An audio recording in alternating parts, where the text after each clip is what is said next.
Assalamualaikum warahmatullahi wabarakatuh. Ila hadratin Nabi Mustafa Muhammadin sallallahu alaihi wasallam. Thumma ila arwahi abaihi wa ummahatihi minal anbiya wal mursalin. Sya'ul lillahi lahumul fatihah. A'udzu billahi minasyaitonir rajim. Bismillahirrahmanirrahim.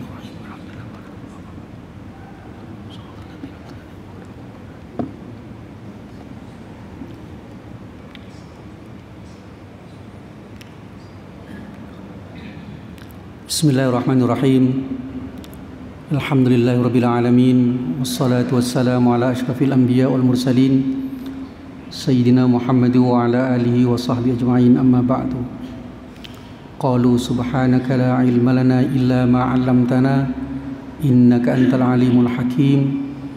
La haula wa la quwwata illa billahil aliyyil azim. Qala al-musannifu rahimahullahu ta'ala wa nafa'ana bihi wa bi'ulumihi wa iyyakum fid dharain amin.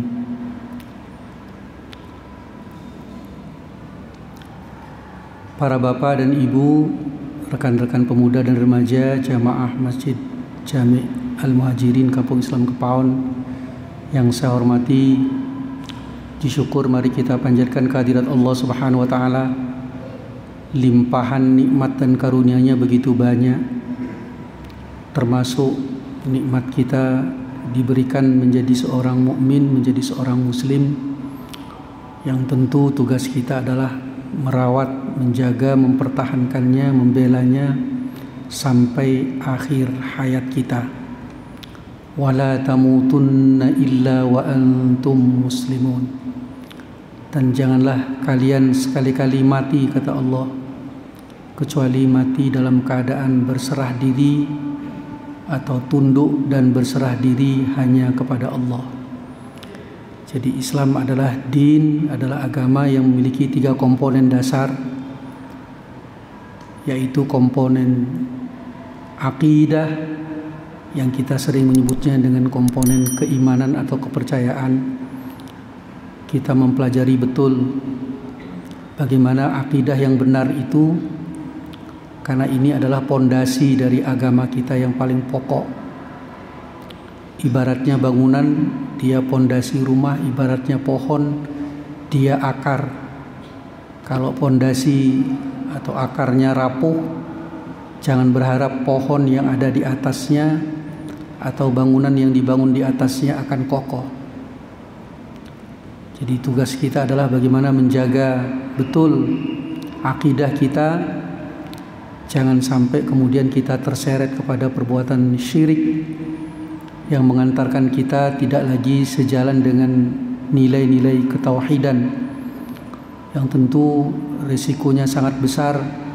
Tentu yang paling berat adalah terhapusnya seluruh amal-amal kebaikan yang kita lakukan, baik itu ibadah ritual maupun ibadah tidak ritual atau ghairu mahdhah. Begitu juga komponen yang kedua adalah komponen syariah, yang di dalamnya kita melaksanakan ketentuan-ketentuan hukum dan mempraktekkannya dalam kehidupan nyata. Ada perintah sholat, ya ada tata cara sholat, ada hukum-hukumnya. Begitu juga dengan hukum-hukum yang lain, baik yang tergolong dalam kategori bagian ibadah, bagian muamalah, bagian ahwalus syahsiyah, maupun bagian-bagian yang lainnya yang masuk dalam komponen hukum Islam atau komponen syariah atau komponen fikih Islam. Dari sinilah nanti akan muncul kita termasuk orang taat atau tidak taat, orang yang konsekuen dengan agamanya atau tidak, melalui perilaku ibadah kita, perilaku keseharian kita, sesuai atau tidak dengan ajaran yang diajarkan di dalam syariat Islam.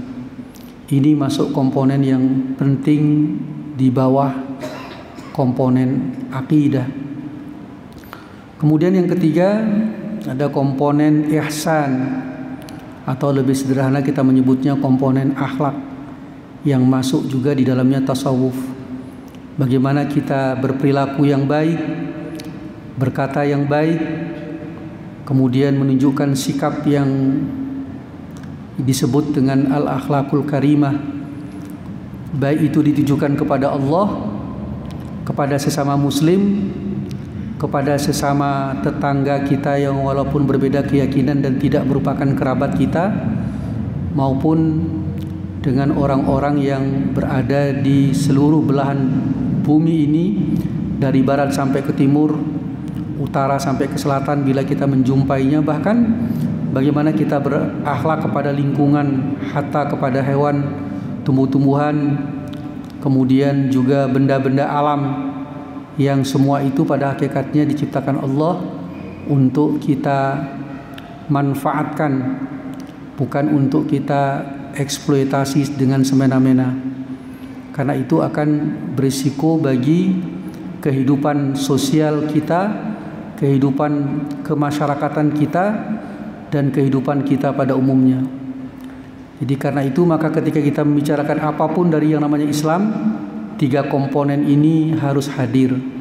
Ada aspek akidahnya, ada aspek syariahnya, ada aspek akhlak tasawufnya. Karena itulah muncul ilmu tauhid atau ilmu kalam, yang mana hal-hal yang muskil itu diperdebatkan oleh para ulama di bidang kalam.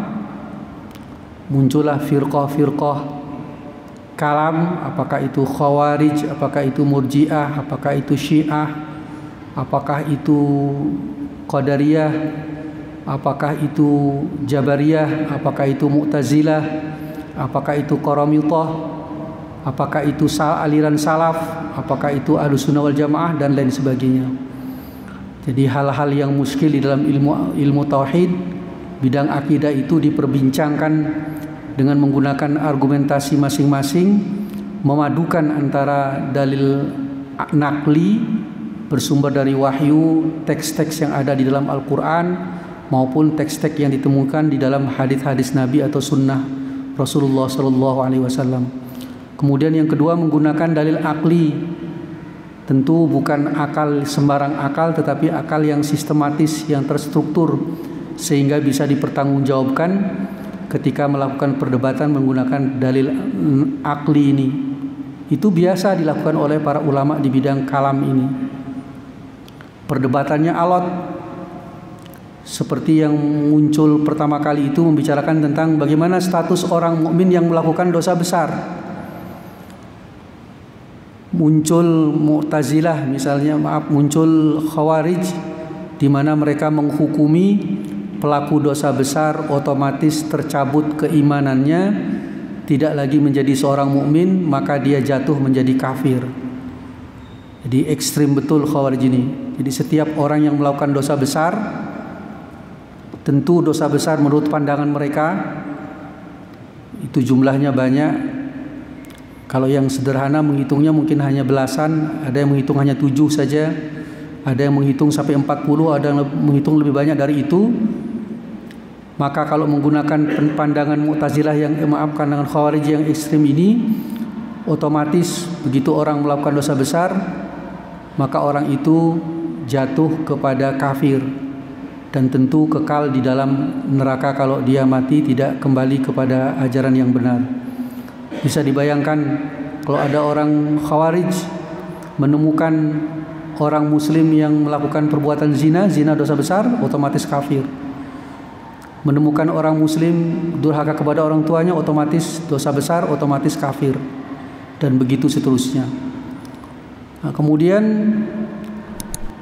sebagian besar kaum muslimin ketika itu, yang kemudian kita kenal dengan istilah aliran murji'ah, berpandangan perbuatan dosa besar sekalipun tidak akan pernah bisa mencederai keimanan seseorang. Imannya yang paling penting adalah pengakuan keyakinan di dalam hati.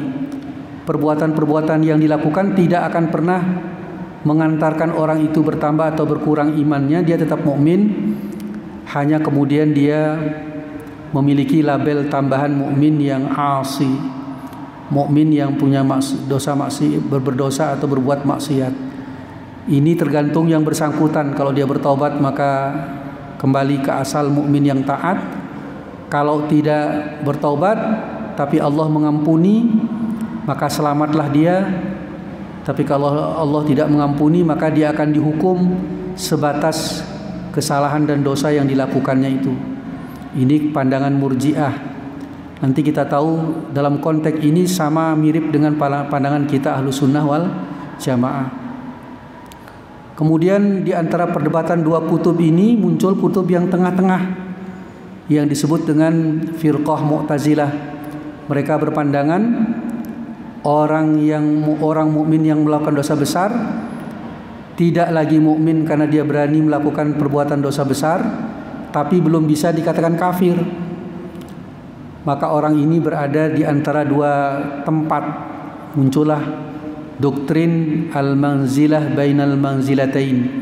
Orang yang mukmin tidak, kafir tidak, atau umum disebut dengan istilah orang yang fasik. Orang yang seperti ini menurut mereka Al-Mu'tazilah adalah orang yang akan kekal di dalam neraka. Ini contoh sederhana menggambarkan kepada kita betapa dalam pembahasan ilmu kalam, ilmu tauhid terjadi perdebatan yang sengit di internal kita umat Islam. Jadi mohon maaf, jangan dipahami sataftariqu ummati hadis tentang prediksi Nabi bahwa umat Islam itu akan terbelah menjadi 73 itu ditujukan kepada umat dakwah, tapi ditujukan kepada umat ijabah. Kalau umat dakwah berarti orang kafir masuk dalam kategori 73 golongan itu. Tapi yang dimaksud Nabi menurut jumhur ulama adalah umat ijabah yang menerima dakwah Nabi, yaitu kita kaum muslimin. Jadi 73 itu ya di internal kita umat Islam. Jadi perdebatannya sengit, sangat sengit, termasuk menyangkut tentang sifat Allah, perbuatan Allah, tentang status Al-Quran, dan lain sebagainya. Nanti satu persatu kita akan urai pada waktunya masing-masing. Begitu juga pada bidang fikih juga terjadi perbedaan-perbedaan pandangan. Yang ini masuk dalam kategori bidang hukum Islam. Ada prinsip ikhtilaful a'immah rahmatul ummah. Kalau dalam soal-soal fikih ini banyak dilihat dari sisi kemaslahatannya, di mana ada ungkapan perbedaan yang terjadi dalam urusan-urusan furu'iyah, urusan-urusan ijtihadiyah furu'iyah di bidang fikih ini yang terjadi di kalangan para ulama mujtahid, antara imam-imam besar yang sering kita sebut namanya itu, apakah Imam Abu Hanifah, Imam Maliki, Imam Syafi'i, Imam Hambali dan yang lain, itu merupakan rahmat bagi ummah. Karena umat bisa memilih, mau memilih mana yang mau dipraktekkan. Tentu sesuai dengan pakem aturan memilih madhab yang ditentukan oleh para ulama, tidak memilih sebebas-bebasnya. Ini juga tidak kalah seru perdebatannya, tapi perdebatannya perdebatan dalil, perdebatan metodologi, perdebatan bagaimana ilatnya, perdebatan bagaimana qarinahnya. Sangat menarik kalau kita mempelajari bidang ini. Sehingga jangan heran banyak sekali kitab-kitab fikih antara satu madhab dengan madhab lain bukan hanya terjadi 10 atau 1000 perbedaan, puluhan ribu perbedaan. Bahkan di internal madhab sendiri terjadi ada perbedaan-perbedaan. Dan ini kalau kita lihat dari perspektif ajaran Islam menampakkan karakter keluasan. Islam itu ajaran agama yang dinamis, yang luas, siapa saja bisa melakukan.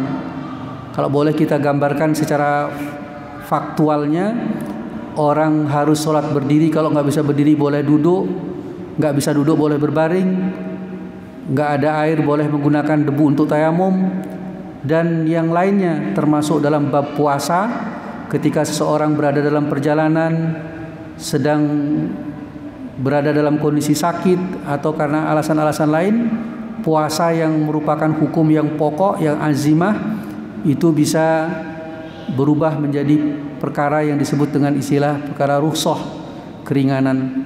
Dan ini hazanahnya banyak. Jadi apa yang disampaikan oleh Ustadz kita yang ngisi kajian fikih Syafi'i pada malam Selasa saja sudah cukup menggambarkan kita, padahal itu fikih Syafi'i. Ini mengatakan boleh, ini mengatakan tidak boleh, ini pendapat yang sahih, ini as-sah, ini sahih, ini dhaif, dibahas sedemikian rupa, padahal itu sama-sama internal fikih madhab Syafi'i, apalagi dengan madhab-madhab yang lain. Jadi karena itu kita yang berada di lingkungan Ahlussunnah wal Jamaah nggak usah risau dengan perbedaan-perbedaan itu. Sudah nggak zamannya lagi kita ribut-ribut urusan yang kecil-kecil seperti itu. Karena itu adalah rahmah bagi ummah, merupakan kemudahan kasih sayang yang memang Allah berikan kepada umat untuk memang dipilih. Memang ada bagian-bagian syariah yang pokok yang nggak bisa ditawar. Misalnya soal menutup aurat, itu sudah bagian yang pokok, itu syariah. Batasannya berbeda-beda antara ulama satu dengan ulama yang lain, baik di internal madhab maupun antar madhab. Jadi kita nggak usah risau menemukan adanya variasi cara beragama umat muslim di berbagai belahan dunia. Katakanlah dalam masalah aurat kita mendapati ada yang menggunakan pakaian menutup seluruh badannya, hanya matanya saja yang kelihatan. Kalau ke Afghanistan atau ke Pakistan kita temui ada yang mata kirinya aja yang kelihatan, perempuan ini. Kemudian ada juga yang sebagian yang bermadzhab Hanafi misalnya tidak menggunakan kaos kaki. Ini para ibu, para perempuan yang sudah balik tidak menggunakan kaos kaki.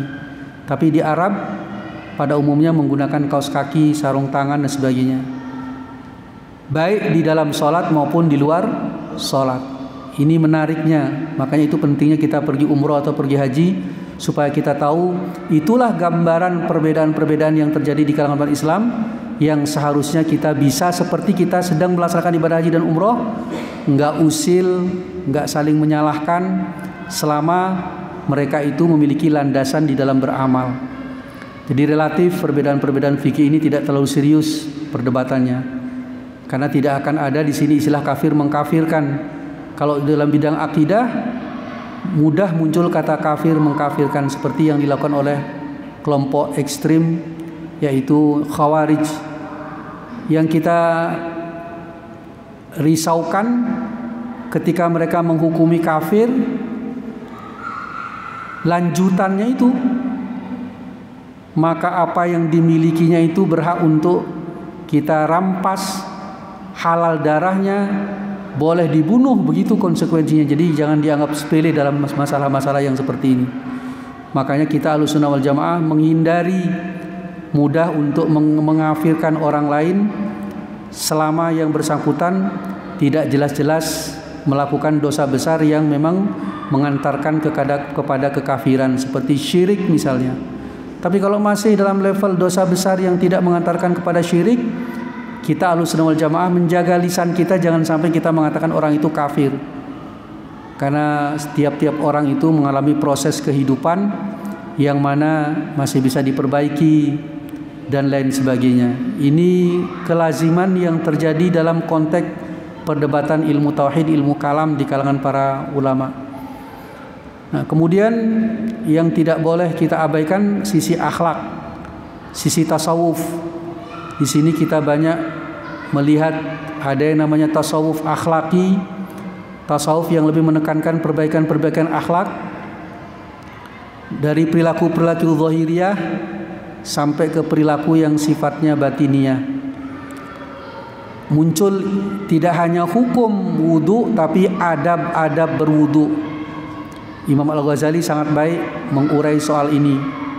Ada adab-adab lahiriah, ada adab-adab batiniyah. Ditata betul ibadah kita tidak hanya berupa rangkaian kegiatan ritual yang sifatnya zahiriyah, menghindarkan diri dari hal-hal yang membatalkan, menghindarkan diri dari hal-hal yang makruh, mengutamakan menuntaskan yang rukun, yang wajib, yang fardu, kemudian kita lengkapi dengan yang sunnah-sunnah, dan berikutnya juga kita diajak oleh ilmu tasawuf ini bagaimana kita menyucikan batin kita dari yang disebut dengan penyakit-penyakit hati.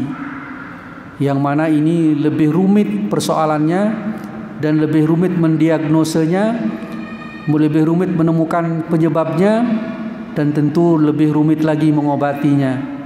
Tapi kalau kita belajar di ilmu tasawuf, kita akan ketemu itu tahapan-tahapan yang mendasar itu. Ada yang disebut dengan takhalli, mensucikan diri dari hal-hal sifat-sifat tercela yang sifatnya batin seperti dengki, terlalu cinta kepada dunia, terlalu takut kepada mati, kemudian juga terlalu ambisi kepada dunia, menjadi orang pemarah, dan sifat-sifat hati yang dianggap tercela oleh syariat. Kalau ini sudah bisa dilakukan, baru bisa naik tingkat ke tahapan tahalli, yaitu menghiasi diri dengan sifat-sifat positif, dengan menyerap sifat-sifat Allah yang tergambar di dalam Al-Asmaul Husna. Misalnya orang mengasah batinnya untuk memiliki sifat kasih sayang. Memang melalui zikir Ya Rahman Ya Rahim dibaca berulang-ulang sampai ke Ya Wadud misalnya, itu dimaknai, dirasakan, diresapi, dihayati sampai sifat itu terasa pada dirinya. Begitu dia selesai berzikir, nggak ada lagi rasa benci kepada orang lain, jangankan kepada sesama muslim. Kepada orang yang jelas-jelas di depan matanya berbuat maksiat pun dia melihat dari sisi positifnya, mengupayakan diri untuk berbaik sangka. Ini orang yang sudah masuk level tahalli, dan ini harus melalui tahapan-tahapan yang jelas, maqamat istilahnya, stasiun-stasiun. Dari yang paling bawah namanya stasiun taubat, nanti yang paling tinggi ada yang mengatakan ma'rifat, ada yang mengatakan mahabbah, ada yang mengatakan ridha. Pada intinya semua berikhtiar menuju kepada maqam yang tertinggi melalui apa yang disebut dengan proses tahalli. Nah, kalau sudah ini terjadi pada diri seseorang, maka otomatis dia akan menemukan yang dicari dari yang maha indah, yang maha jamal, yang maha jalal. Dimana kalau kita sekarang mungkin hanya pada level lafal saja mengatakan Allahu Akbar, di lisan saja kita mengatakan Allahu Akbar. Nanti kalau orang sudah ma'rifah, sudah bertajalli, bisa saja dia nggak berani, tidak sanggup lagi lisannya menggerakkan Allahu Akbar karena sudah musyahadah dengan yang maha akbar. Seluruh komponen yang tiga ini dibahas, ditekuni, dijalani dengan proses transformasi ilmu yang jelas. Belajar akidahnya gurunya jelas, belajar fikihnya gurunya jelas, belajar akhlak tasawuf gurunya jelas. Kalau hanya mengambil dari buku-buku yang pengarangnya tidak jelas, dari kitab-kitab yang nasab keilmuannya tidak jelas, apalagi mengambil dari Mbah Google misalnya, maka ini nggak akan diakui di lingkungan paham Ahlus Sunnah wal Jamaah. Karena Ahlus Sunnah wal Jamaah itu sangat jelas sanad keilmuannya, yang ujungnya sampai ke generasi ketiga yang disebut dengan generasi salaf. Ada istilah kelompok salaf, tabiin yang hidup sampai abad ketiga Hijriah disebut dengan kelompok salaf. Kemudian level yang lebih tinggi lagi sanad keilmuannya sampai kepada para sahabat.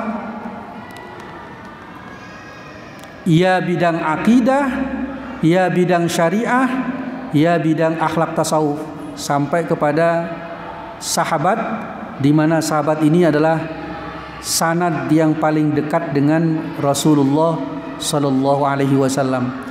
Kalau sudah sampai ke sahabat, untuk kita Ahlus Sunnah wal Jamaah sudah aman sanad keilmuan kita di bidang akidah, di bidang fikih maupun di bidang akhlak tasawuf, aman. Sahabat manapun, karena bagi kita kalangan Ahlus Sunnah wal Jamaah tidak pilih-pilih sahabat. Ada prinsip yang dipakai ilmu hadis di kalangan Ahlussunnah, as-sahabatu kulluhum udul. Para sahabat itu dihukumi baik semua, sehingga tidak perlu ditakhrij, tidak perlu dicari kelemahan dan kekurangannya. Pokoknya sudah sampai Abu Hurairah nggak dikomentari, pokoknya orangnya baik, hafalannya bagus, tidak ditanyakan lagi bagus apa nggak bagus, baik apa nggak baik, adil apa nggak adil, thiqah apa nggak thiqah. kalau sudah sampai level sahabat langsung disambungkan dengan Rasulullah.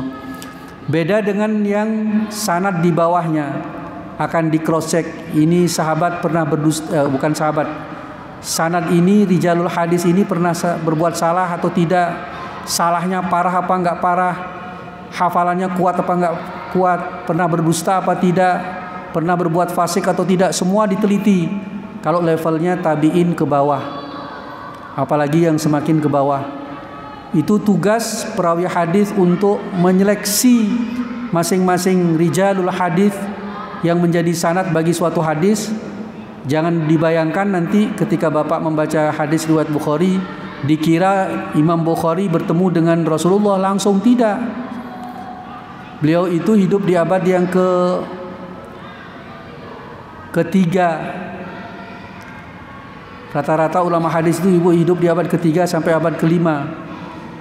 Sanadnya sampai ke Rasulullah bisa 10, bisa 11, bisa 12. Jadi beliau harus menyeleksi gurunya, mendapatkan hadis diseleksi ketat sampai ke 12 atau bahkan 13 sanad. Baru sampai kepada tabi'in dan sahabat, baru sampai kepada Rasulullah sallallahu alaihi wasallam. Jadi tidak mudah menjadi ahli hadis. Tapi ini diperlukan demi untuk menjaga otentitas sebuah riwayat, sehingga muncul istilah hadis mutawatir, hadis ahad, hadis masyhur. Nah, kemudian hadis ahad ini ada sahih, ada hasan, ada dhaif. Dhaif ada bagian-bagiannya lagi, kemudian ada yang maudhu, hadis palsu dan lain sebagainya. Jadi ini adalah upaya yang dilakukan oleh para ulama. Pentingnya sanad dalam berbagai bidang keilmuan, baik bidang ilmu akidah, ilmu syariah atau ilmu fikih maupun juga ilmu akhlak tasawuf. Kalau tasawuf misalnya kalau mau menyatakan ini ada mengaku diri mursyid thariqat, akan ditelusuri silsilahnya, sanadnya itu. Nanti pada umumnya berhenti di beberapa sahabat, khususnya sahabat Sayyidina Ali dan Abu Bakar misalnya. Yang paling banyak sanadnya itu sampai ke Sayyidina Ali. Sisanya kepada Abu Bakar dan beberapa dari yang lain. Jelas itu semua transmisi keilmuan antara satu guru dengan guru yang lain sampai kepada Rasulullah. Kalau dilanjutkan sampai kepada malaikat Jibril, kalau dilanjutkan sampai kepada puncaknya yaitu Allah Subhanahu wa taala. Jadi karena itu kita ngomong Ahlussunnah wal Jamaah itu bukan perkara mudah. Makanya kita mencari pandangan yang sederhana saja. Benarkah Ahlussunnah ini yang selamat? Ya benarlah. Kalau kita yang mayoritas dianggap tidak selamat, apakah kita mau berani berisiko mengikuti yang minoritas, yang sempalan-sempalan yang kecil-kecil itu, kelompok-kelompok yang kecil itu? Ya tambah berisiko. Dan sudah saya sampaikan berkali-kali, Rasulullah telah menyatakan isyarat bahwa yang selamat itu Ahlussunnah wal Jamaah. Jadi karena itu maka bagi kita ada 3 alasan mengapa kita harus mengikuti Ahlussunnah wal Jamaah. Pertama, Ahlussunnah wal Jamaah adalah golongan terbanyak di lingkungan umat Islam. Sudah kita sampaikan hadisnya, ada beberapa versi hadis itu yang saya hafal itu, la tajtami ummati ala dhalalah. Tidak mungkin umatku ngumpul bersama-sama untuk melakukan sesuatu yang sesat. Sampai ada ungkapan hadis Nabi, potongan hadisnya mengatakan yadullahi fauqal jamaah, atau riwayat lain mengatakan yadullahi ma'al jamaah. Pertolongan Allah akan senantiasa bersama orang-orang yang mengumpul menjadi kelompok mayoritas.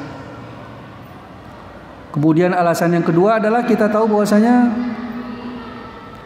keselamatan itu memang akan bersama kelompok al-jamaah. Dan yang ketiga adalah kita tahu bahwasanya kelompok Ahlussunnah wal Jamaah adalah kelompok yang dalam kehidupan mereka senantiasa meneladani Rasulullah dan para sahabatnya. Ini jalan yang dari berbagai riwayat kita dapatkan. Rasulullah memang memuji, bahkan Allah juga memuji generasi para sahabat. ketika para ulama menafsirkan kuntum khaira ummatin ukhrijat linnas misalnya di dalam surat Ali Imran yang terkenal itu adalah kalian merupakan sebaik-baik umat yang pernah Allah turunkan di muka bumi ini. Para mufassir rata-rata mengatakan, ya siapa yang dimaksud dengan kalian itu? Banyak orang yang menafsirkan dengan mengatakan umat Islam. Tidak demikian. Kalau dilihat di asbabun nuzulnya, yang dimaksud dengan kalian di situ adalah para sahabat. Kita posisinya di mana? Ya kita posisinya yang ngikut dari yang kita ikut, dari yang kita ngikuti dari yang diikut. Itu panjang itu, rentangnya sekarang hampir 15 abad, 14 abad lebih. Nanti kemudian kita menyebut yang mudah kita sebut tabi'it tabi'in, di atasnya tabi'it tabi'in, di atasnya tabi'in, di atasnya sahabat, baru kemudian Rasulullah SAW. Ini saya potong kompas saja.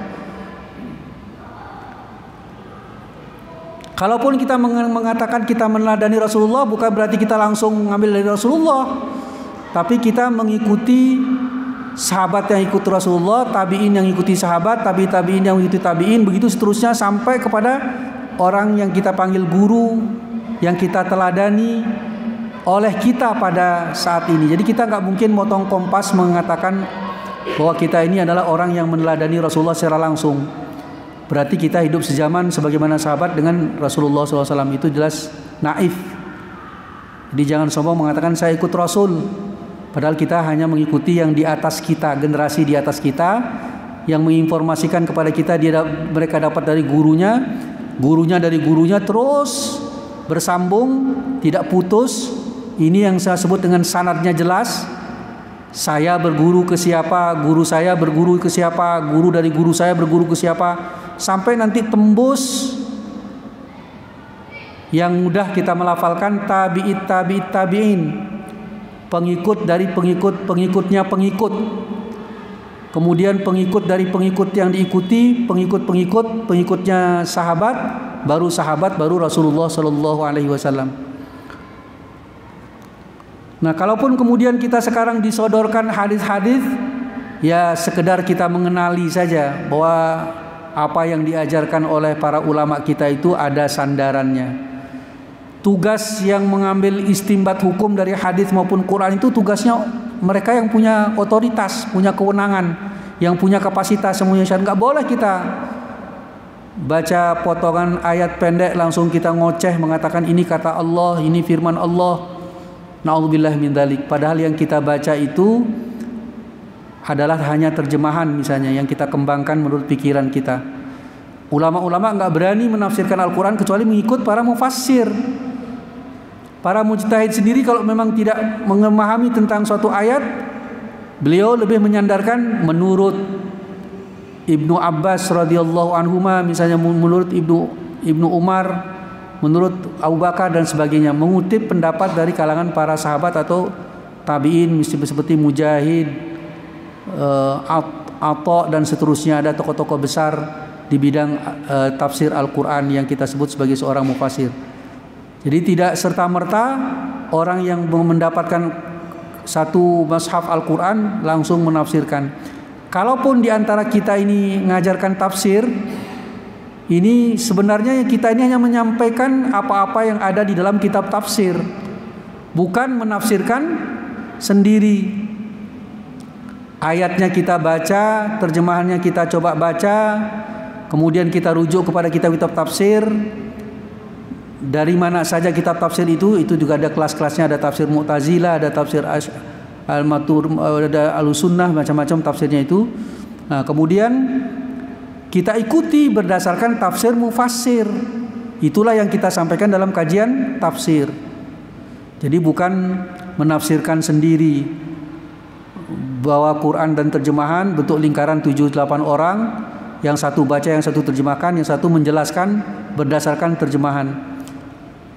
Ada ancaman yang keras dari Rasulullah SAW bagi orang yang berani menggunakan akalnya murni, apalagi yang tidak punya kapasitas untuk menafsirkan Al-Quran dengan hadis beliau yang terkenal, man fassaral Qur'ana bi ra'yihi falyatabawwa maq'adahu 'alan nar.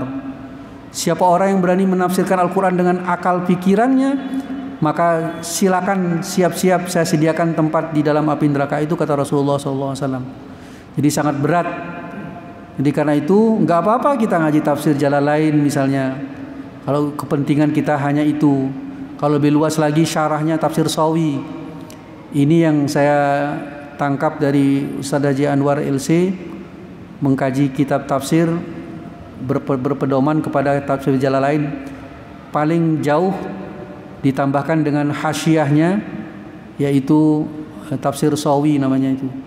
Saya pun juga di berbagai tempat melakukan tafsir Jalalain, tapi kita kembangkan dengan berbagai belasan puluhan tafsir yang kita punya untuk memperkuat apa yang dimaksud sebenarnya oleh Allah melalui ayat-ayat Al-Quran yang diwahyukan kepada Nabi Muhammad melalui malaikat Jibril yang tuntunannya untuk kita semua. Jadi nggak bisa kita main-main menerima ilmu agama bersandar kepada lembaran-lembaran yang nggak jelas. Pertanggungjawabannya nanti berat. Jadi karena itulah maka kita harus ngikut, kalau istilahnya bermadhab kalau dalam fikih, berthariqah dalam bidang tasawuf, atau kita mengikuti firqah yang kita anggap selamat.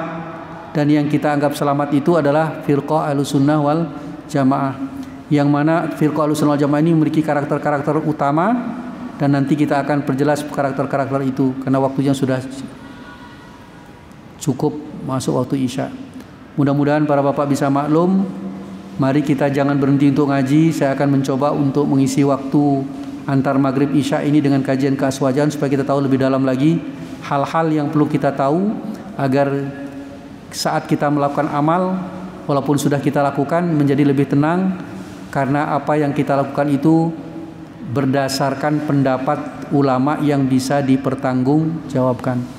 Karena di antara kita sekarang ada yang gelisah, apa betul amal saya, apa betul begini begitu karena baca di YouTube dan sebagainya. Padahal bisa jadi yang ditonton di YouTube itu adalah salah satu saja dari qaul yang ada, sementara selama ini yang kita ikuti qaul ulama yang lain. Sehingga kita nggak risau dengan statement-statement para asatidz, para mubalik di berbagai grup-grup WA atau di berbagai YouTube itu.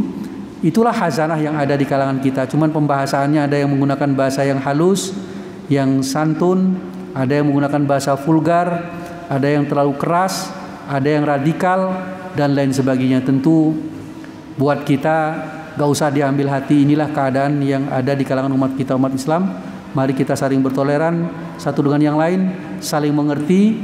Entoh nanti di akhirat kita akan berhadapan dengan Allah masing-masing. Supaya kita tidak mudah saling menyesatkan, saling membid'ahkan, apalagi saling mengafirkan sesama muslim. Wallahul muwaffiq ila aqwamit thoriq. Assalamualaikum warahmatullahi wabarakatuh.